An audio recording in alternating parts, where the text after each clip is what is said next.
बिस्मिल्लाहिर्रहमानिर्रहीम। अस्सलाम वालेकुम नाज़रीन, मैं हूं मोहम्मद आसिम शाकर। सूफूफ़े अल्सर मैदे की तज़ाबियत, मैदे में जलन होना, मैदे के ज़ख्म, बदहज़मी, गैस, ग़ज़ा का मुंह की तरफ आना, कै मतली अबकाइयों के लिए अक्सर नुस्खा आपके सामने पेश खिदमत है। प्लीज़ मेरे इस यूट्यूब चैनल को लाजमी सब्सक्राइब करें, लाइक करें और शेयर करें, मेहरबानी।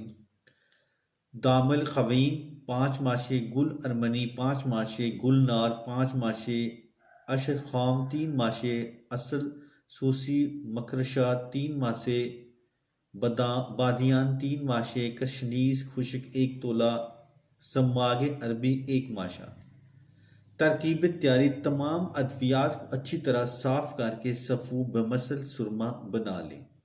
तरीका इस्तेमाल: 5 ग्राम सुबह व शाम कबल अज़ ग़ज़ा हमरा नीम गर्म दूध या नीम गर्म पानी के साथ इस्तेमाल करें।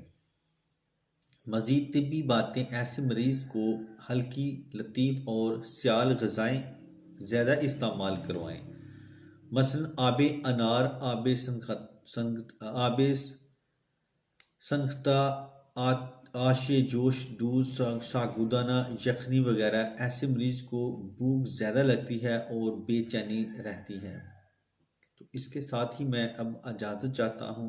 दुआ में याद रखना और अपना ख़ास ख्याल रखना। अस्सलाम वालेकुम।